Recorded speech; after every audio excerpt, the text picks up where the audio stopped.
Est-ce que vous vous sentez en sécurité chez vous? Avec cette vidéo, ça va changer. Aujourd'hui, je vais vous raconter trois histoires qui se passent à domicile. Ce sont des histoires que j'ai trouvées sur Reddit, donc évidemment des histoires à prendre avec des pincettes. Peut-être que ce sont des histoires qui ont été inventées, mais je ne pense pas. En tout cas, on va faire confiance aux personnes qui les racontent. On va pas remettre leurs paroles en cause, on n'est pas là pour débunker si les histoires sont vraies ou pas.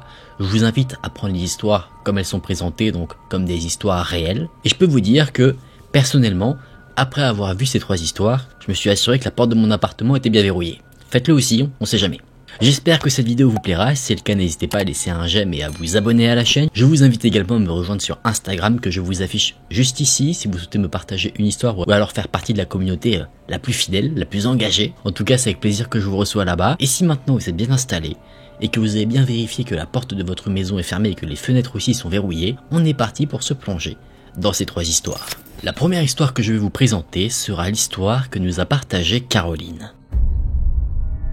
Caroline nous dit que ce qui lui est arrivé il y a environ 5 ans. C'est une histoire qu'elle n'a pas beaucoup racontée, car généralement les personnes qui l'entendent sont assez mal à l'aise, et en plus de ça elle n'aime pas raconter cette histoire parce que généralement les gens à qui elle la raconte lui disent ouais mais t'aurais dû faire ça, c'est quelque chose qui l'agace parce que ces gens-là ne comprennent pas que quand on vit quelque chose qui nous effraie, on ne réagit pas forcément de la manière la plus rationnelle. On pense à sauver notre peau et c'est tout. Elle nous dit qu'elle vivait dans un appartement relativement agréable dans le centre-ville de la ville de Memphis. Elle travaillait en tant que technicienne en ophtalmologie et elle est rentrée du travail une journée à son heure habituelle. Il était donc à peu près 16h30. Elle a déverrouillé sa porte d'entrée, elle est entrée chez elle, elle a posé son téléphone, son portefeuille, ses clés sur une petite table qui se trouvait dans la cuisine, et elle a entendu sa porte d'entrée en métal plutôt lourde se refermer derrière elle. Donc là, pas de souci, tout se passe plutôt bien. Elle a commencé à faire un peu sa vie dans la maison tranquillement, elle n'a pas verrouillé la porte d'entrée parce que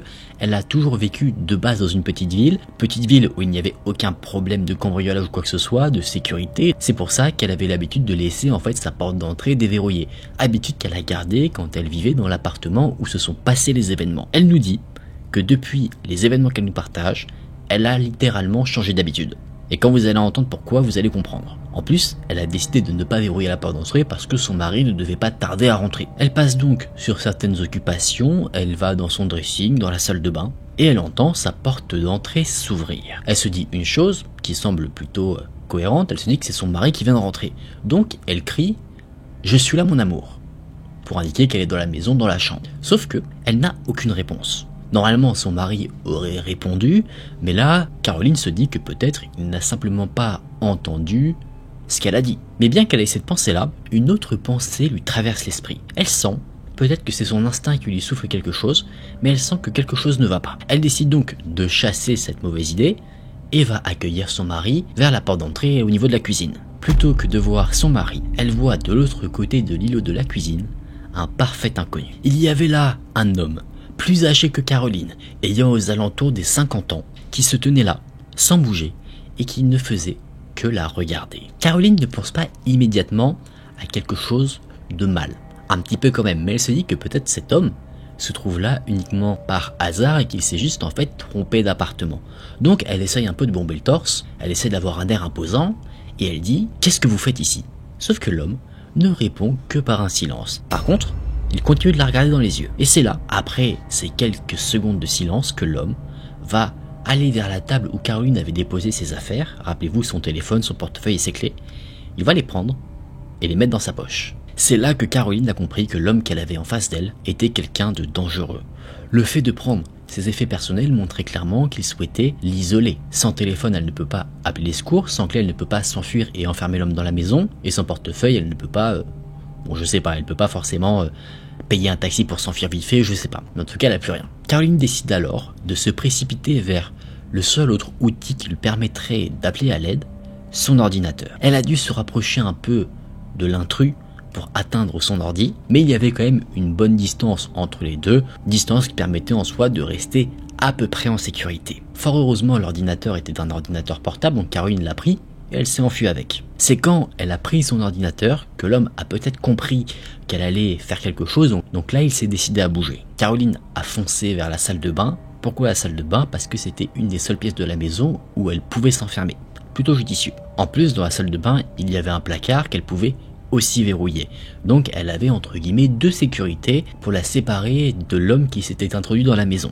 Donc elle allait dans la salle de bain, elle a verrouillé la porte, elle allait dans le placard, elle a verrouillé la porte du placard, et elle a entendu l'homme qui l'avait suivi jusque devant la salle de bain et qui commençait à essayer d'ouvrir la porte. Caroline dans le placard a ouvert son ordinateur, elle est allée sur Facebook dans les messages et elle essayait de contacter son mari, le suppliant d'appeler le 911. Elle a réussi à contacter son mari, elle a expliqué toute la situation, son mari lui a indiqué qu'immédiatement il appelait les secours, qu'il avait quelqu'un en ligne et que lui-même partait du travail pour la rejoindre. Caroline a patienté. Elle a patienté autant de temps qu'elle a pu, jusqu'au moment où l'intrus a réussi à forcer la porte de la salle de bain et à rentrer à l'intérieur de la pièce. Dans la salle de bain, aucune fenêtre, simplement le placard, donc l'intrus savait directement où s'était cachée Caroline. C'est pour ça qu'il s'est dirigé automatiquement vers le placard pour essayer de l'ouvrir. Il forçait, il essayait de casser la porte. Caroline, elle, était tétanisée, comme si en fait elle était gelée. Elle n'a pas crié, pas pleuré, elle n'a fait aucun bruit, elle était juste là, à ne pas bouger. Dans sa tête, c'est clair, elle va mourir. Et elle attendait là, pendant un moment, que la mort lui tombe dessus. Généralement, les gens à qui elle apparaît cette histoire disent qu'à ce moment-là, elle aurait dû crier, que vivant dans un appartement, les voisins auraient entendu. Enfin, ils ont plein de bonnes idées, mais sur le moment T, je pense que là, vous en conviendrez, c'est pas forcément la première chose à laquelle on pense. On réagit instinctivement et la réaction de Caroline à ce moment-là, c'était d'être tétanisée, d'être gelée, de ne pas bouger. Mais il y a un miracle. Le miracle, c'est que la porte du placard tient étonnamment bien. Tellement bien que l'homme n'arrive pas à la défoncer, alors que la porte d'entrée à la salle de bain, qui était bien plus solide, elle, a cédé. Et Caroline a entendu des bruits de pas précipités se diriger vers son salon. Elle a entendu des tiroirs s'ouvrir, la porte du frigo s'ouvrir également, des bouteilles se briser sur le sol.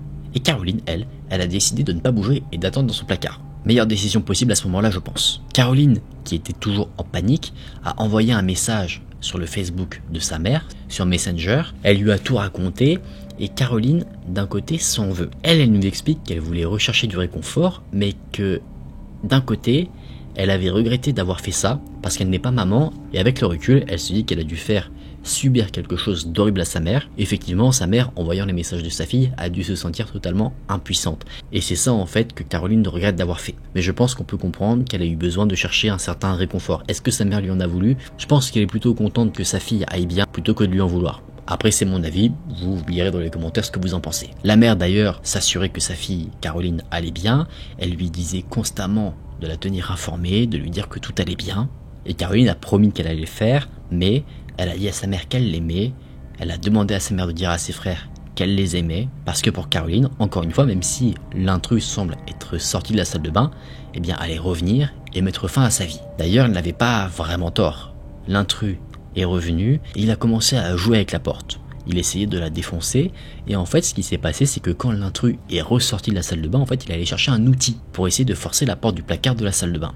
Apparemment cet intrus parlait mais d'une manière incompréhensible et toutes les pensées de Caroline à ce moment-là se bousculent. Elle a accepté le fait qu'elle allait perdre la vie, elle espère juste que la police va arriver avant son mari parce qu'elle pense que l'intrus va mettre fin à ses jours, elle ne veut pas que son mari la voie dans l'état dans lequel l'intrus va la laisser. Elle espère que la police va arriver pour mettre une sorte de drap sur elle pour que son mari ne la voie pas. Et c'est là qu'un nouveau son vient perturber les pensées de Caroline. Ce qu'elle entend, c'est sa porte d'entrée. Elle entend la voix de son mari qui crie son nom et dès que elle entend son nom, elle entend des pas précipités se diriger vers le salon. L'intrus essaye de s'enfuir, Caroline à ce moment-là décide de sortir du placard, elle va dans le salon, elle remarque que l'intrus est au sol, le mari est en train de le maintenir contre le sol, et l'intrus lui, parfois marmonne, parfois crie, mais il ne se débat pas réellement. C'est là que la police est arrivée, et Caroline est un peu énervée sur le coup parce que, entre le moment où le mari a appelé la police et le moment où ils sont arrivés, 25 minutes se sont écoulées. Et en 25 minutes, dans ce genre de situation, il peut se passer énormément de choses. En plus de ça, elle ajoute que ce temps d'intervention-là, 25 minutes, c'est super long pour une invasion de domicile. Quand quelqu'un s'introduit chez vous, normalement la police est censée être beaucoup plus rapide que ça. Quoi qu'il en soit, l'homme a été arrêté, Caroline a fait un témoignage, et c'est là que le témoignage de Caroline se termine. Elle nous dit qu'elle a vécu un enfer après ces événements et que le seul moyen pour elle de sortir de cet enfer, c'était de déménager. Elle a donc déménagé avec son mari dans une autre ville beaucoup plus sûre. Caroline est devenue très paranoïaque sur certains points, ce qu'on comprend totalement, mais petit à petit, elle commence à retrouver une vie normale. En tout cas, le mieux qu'on peut espérer pour Caroline, c'est d'arriver à passer au-delà de cette histoire, de reprendre la vie la plus normale possible, et on espère que l'intrus qui l'a effrayée chez elle, eh bien ne ressortira pas de prison de sitôt. Nous allons maintenant voir ensemble le témoignage de Sandra. Sandra a à peu près 27 ans et elle nous dit que le témoignage qu'elle souhaite nous partager relate d'événements qui se sont produits il y a entre 9 et 10 ans. Elle était à ce moment-là en terminale, au lycée. Elle vivait dans une grande maison, ses frères et sœurs étaient soit en pensionnat, soit à l'université, et donc dans cette grande maison, il n'y avait que elle et ses parents. Elle nous dit qu'elle est quelqu'un qui a toujours eu un sommeil très léger. Donc elle n'a pas été surprise, une nuit, d'être réveillée, d'avoir regardé l'heure et de voir qu'il était 3h11. Ça lui arrivait de temps en temps de se réveiller de nuit comme ça et de se rendormir. Peut-être qu'à vous-même, ça vous arrive. Et d'ailleurs, vous avez peut-être déjà eu vous-même cette sensation d'une nuit où vous vous levez, il est peut-être genre 2h du matin et vous devez vous lever vers 8h ou je sais pas quoi. Vous avez en tout cas un truc qui fait que vous devez vous lever et quand vous voyez que vous avez encore beaucoup d'heures où vous pouvez dormir, vous avez un sentiment de joie incroyable. Je crois que ça fait partie des meilleures sensations. Sauf que, à ce moment-là, précisément quand elle a vu son fameux réveil, Sandra n'était pas réveillée et dans un état de demi-sommeil. Elle nous dit qu'elle était vraiment pas en forme mais bien réveillée. Elle était donc là, dans son lit, se posant la question de « qu'est-ce qui m'a réveillée ?» Et c'est là qu'elle a entendu des bruits de pas, vraiment très légers, dans son escalier. Ces bruits de pas se dirigeaient jusqu'à la porte de sa chambre. Sandra nous donne un petit peu de contexte. Elle nous dit que son lit était parallèle à la porte, c'est-à-dire que, eh bien, elle était en fait allongée, dos à la porte. Donc elle ne voyait pas sa porte, mais si quelqu'un se trouvait au niveau de sa porte, eh bien lui, il pouvait la voir.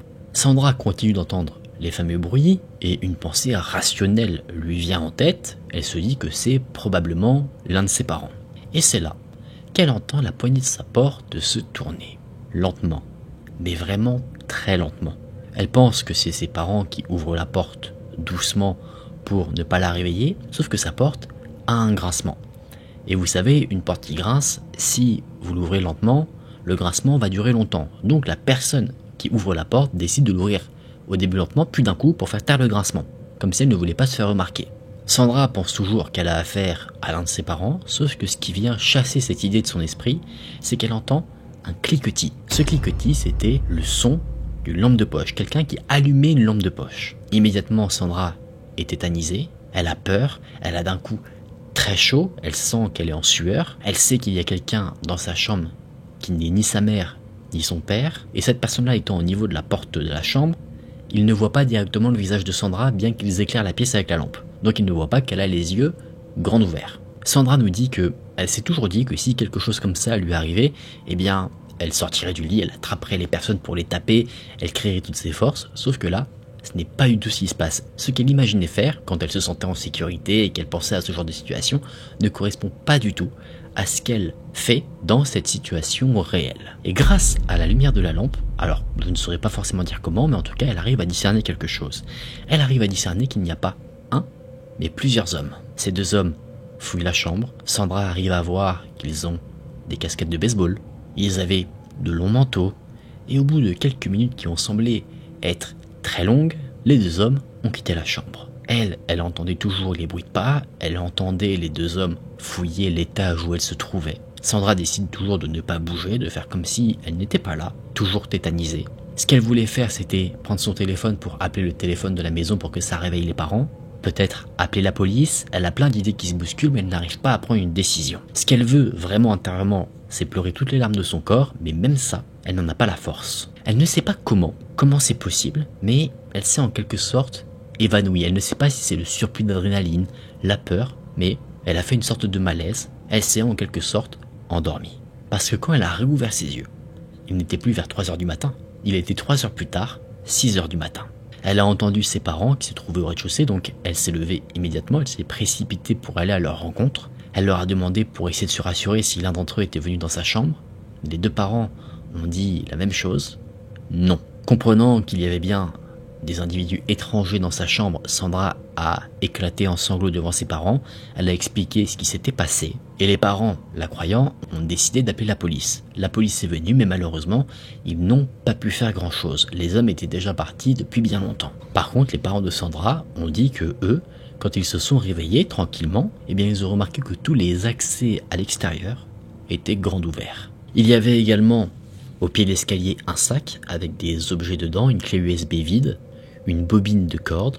Mais quoi qu'il en soit, les individus qui sont entrés chez Sandra n'ont rien volé. Ce qui est assez bizarre. Pourquoi s'infiltrer dans une maison pour ne rien voler, à moins qu'ils aient été perturbés par quelque chose, et quoi, ça, on ne sait pas. Quoi qu'il en soit, Sandra a mis 1 semaine pour pouvoir redormir dans sa chambre, qu'elle considère un peu comme son sanctuaire. Notre chambre, c'est notre cocon à nous. Donc comme quelqu'un s'y infiltre sans notre consentement, évidemment, on ne s'y sent plus en sécurité. Donc ça a pris un peu de temps pour qu'elle retrouve ce sentiment de sécurité, de sérénité à l'intérieur. Elle l'a retrouvé finalement, mais maintenant, elle a quand même peur toujours de retrouver des individus dans sa chambre de nuit qui, eux, remarquent qu'elle n'est pas endormie, ou alors qu'ils remarquent qu'elle est bien là, et qu'ils lui fassent du mal.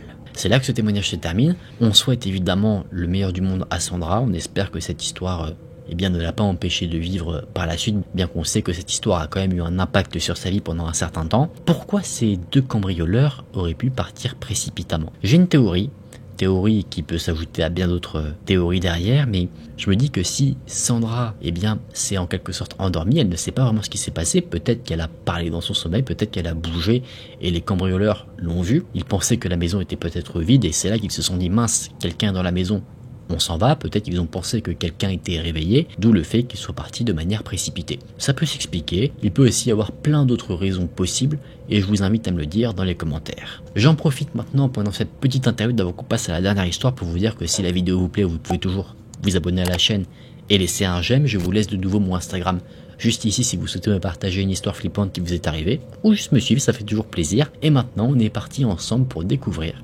cette 3e histoire. Nous allons maintenant voir l'histoire de Fabien. Fabien nous dit qu'il n'a pas eu de chance parce que sur le subreddit que j'ai utilisé pour piocher justement ces différents témoignages, il nous dit qu'il a déjà partagé une expérience effrayante qui lui est arrivée, donc visiblement Fabien n'a pas de chance. Ce qui s'est passé là, dans cette histoire d'intrusion à domicile, Fabien nous dit que c'est arrivé quand il avait 13 ans. Il vivait dans un duplex avec son père et son frère. Il y avait 2 chambres, lui partage une chambre avec son père, tandis que son frère aîné, lui, avait sa propre chambre. Fabien nous explique qu'il n'était pas rare que le père ainsi que le grand frère vaquaient à leurs occupations de nuit, ils sortaient, donc Fabien restait chez lui et il passait son temps à jouer à des jeux vidéo. La nuit des événements n'était pas bien différente des autres, elle n'a pas commencé d'une manière assez atypique. Son père était probablement allé boire un verre avec des amis dans un bar, et son frère, lui, il ne sait pas trop ce qu'il faisait. Peut-être qu'il sortait avec des amis, peut-être qu'il avait un date, il s'en fout, c'est pas important.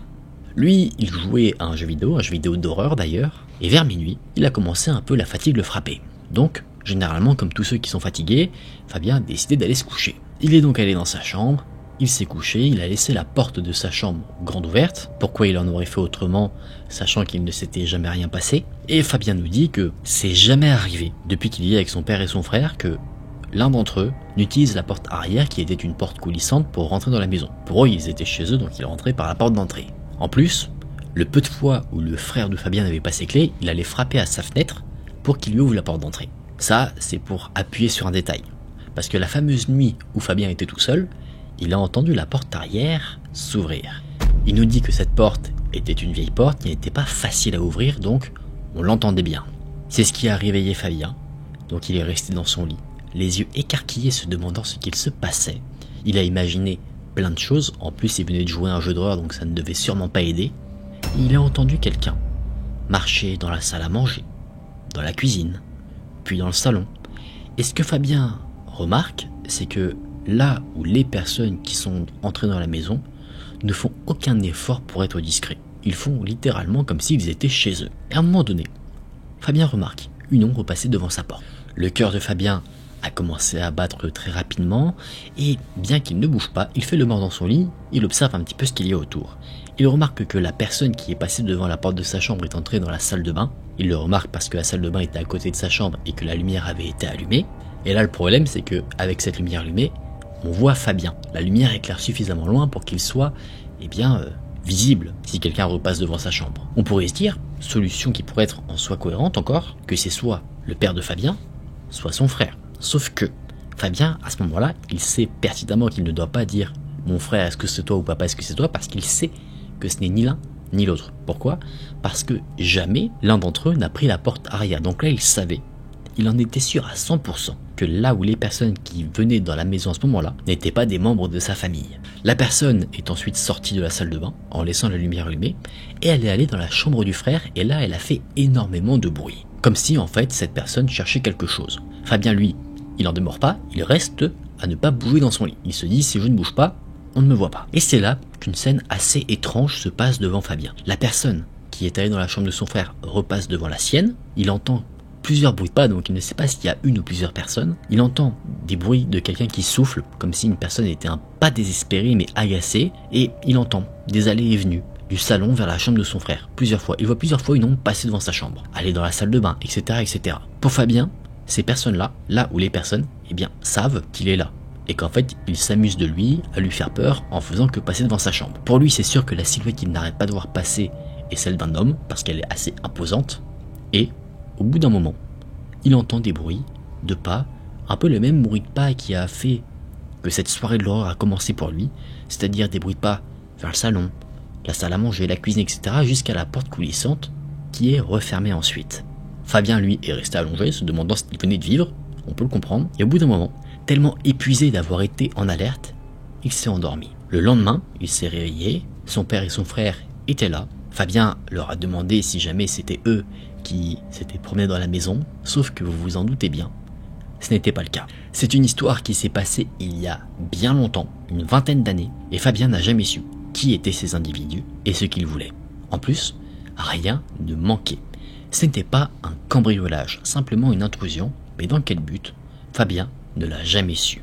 C'est là que son témoignage se termine, encore une fois un témoignage qui fait froid dans le dos, parce que au-delà d'avoir une intrusion à domicile, on ne sait pas pourquoi ces individus se sont introduits, et ça je pense que c'est quelque chose qui rajoute un stress supplémentaire. Et voilà les amis, on en a fini pour ces 3 histoires d'intrusion à domicile. J'espère que c'est des histoires qui vous ont plu, qui vous ont apporté quelques frissons. Je vous invite, encore une fois, si vous ne l'avez pas fait au début de la vidéo, de vérifier que les fenêtres et les portes sont bien fermées. On voit que qu'on vive en maison ou en appartement, on est à l'abri nulle part. Bon, après j'ai pas envie non plus de vous créer une parano, donc calmons-nous un peu, mais on sait jamais, un peu de sécurité, ça fait de mal à personne. En tout cas, j'espère que cette vidéo vous a plu. Si c'est le cas, n'hésitez pas à laisser un j'aime et à vous abonner à la chaîne. Je vous remets mon Instagram juste ici, vous savez quoi faire. Merci du fond du cœur d'avoir regardé la vidéo jusqu'à la fin, c'était un plaisir pour moi de partager ces histoires avec vous. Moi je vous dis à très vite dans une prochaine vidéo, prenez soin de vous, c'était Aiken, salut!